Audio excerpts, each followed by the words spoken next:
the expert. SmallCapPower was a Gold Plus sponsor at the recent PDAC convention held in Toronto.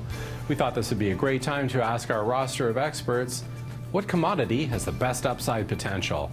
You know, I think we're looking at geopolitical aspects that make palladium one of my top picks in the metal sector. And I'm saying that as a gold bug and one that really loves gold as a monetary asset.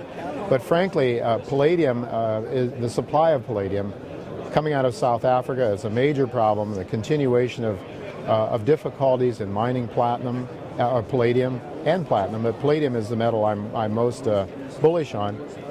It's very difficult, so the supply side is very problematic.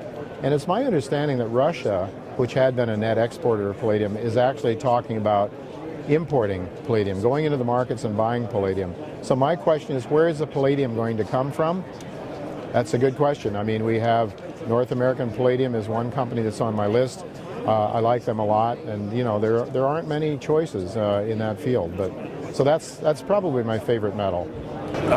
Barring World War III, which would probably do something for gold, I don't know. I think they all do. I think gold's going to do all right. I think later this year the copper price should be coming up. There is a shortage coming up, and zinc maybe 2 years out from now. So there's really three that I like a lot. I like zinc. I also like nickel, and the gold may surprise you as well. The commodity that people talk the most about is zinc, and every year they say zinc is getting ready to break out. Now zinc needs to go through $1.20 to really make people convinced it's finally happening.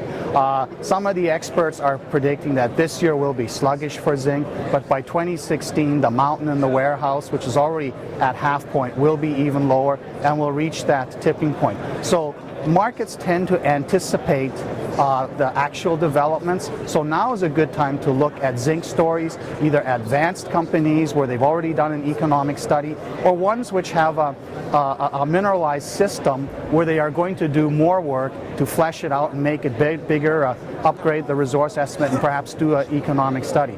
This is the metal where right now one should focus one's attention. If we're going to just talk about where things are at the end of the year, I suspect the best percentage move is probably going to be uranium, for the simple reason that hardly anybody's actually making money in uranium right now. It needs to move up for anybody to get anywhere. I like zinc, but I don't think 2015 is going to be zinc's year. I think it's probably going to be 2016, but you may actually see it start to move before that. There's a large zinc mine that basically gets to the end of its mine life in Q3.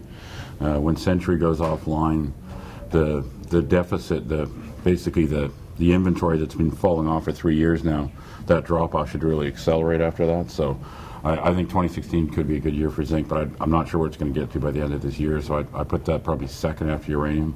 And actually I think copper is probably going to come back a little bit too. There's been several mine accidents, generator explosions, all the usual stuff you get at mine sites that have collectively probably knocked 300,000 or 400,000 tons off this year's copper production. Wow.